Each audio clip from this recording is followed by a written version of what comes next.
अमरीश या नावाचे एक थोर व विद्वान ब्राह्मण होऊन गेले. ते प्रत्येक महिन्यातील दोन्ही एकादशींचे उपवास अत्यंत कडक करीत. रोजची देवपूजा व जपजापही चालू असे.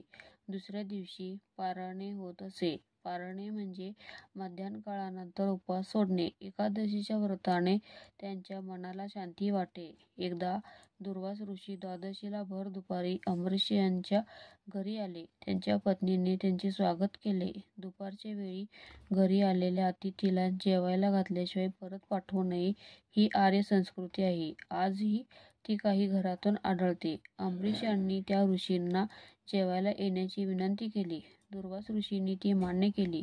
ते नदीवर स्नान करायला गेले व लवकरच परत येतो असं ते म्हणाले. अमरीश यांनी नित्याप्रमाणे पूजा केली. ते त्या ऋषींच्या येण्याची वाट पाहत होते. बराच वेळ झाला तरी ऋषी आले नाहीत. उपवासाचे पारणे ठराविक वेळी सोडायचे असते. या द्वादशीला साधन द्वादशी असे म्हणतात. अमरीश यांनी ऋषींची बराच वेळ वाट पाहिली, पण ते येण्याचं चिन्ह दिसेना. अमरीशांच्या पत्नीने जेवणासाठी मुद्दाम गोड पदार्थ केले होते. बराच वेळ वाट पाहून अमरीश जेवायला बसले. जेवण करून अमरीश बाहेर येतात तोच त्यांना दुर्वास ऋषी येत असल्याचे दिसले. दुर्वास ऋषी अंतर्ज्ञानी होते, तसेच ते भयंकर रागीट होते.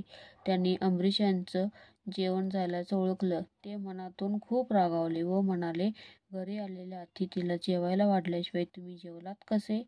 रागाच्या भरात त्यांनी शाप दिला, तू निरनिराळ्या योनीत जन्म घेशील व आजवर केलेल्या पुण्याला मुकशील.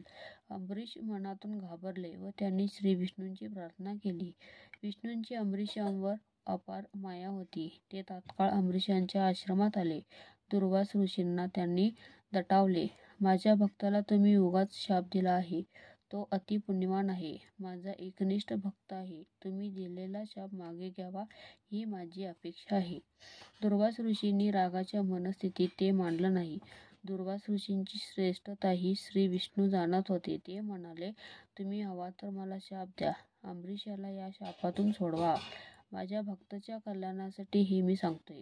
दुर्वास ऋषींना श्री विष्णूंची विनंती मोडता येईना. ते म्हणाले, देवा, सर्व जगाचं रक्षण करणारे तुम्ही. यापुढे तुम्ही निरनिराळे 10 अवतार घ्याल. जगातील लोकांना नीट मार्ग दाखवाल. सर्वांना प्रेममार्ग दाखवाल. श्री विष्णूंनी ते कबूल केले.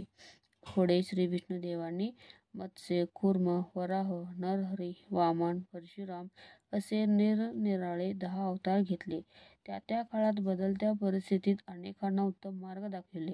त्यांच्या अडचणी दूर केल्या. सर्वांना सुखाचा मार्ग दाखविला. श्री गुरुदेव दत्त.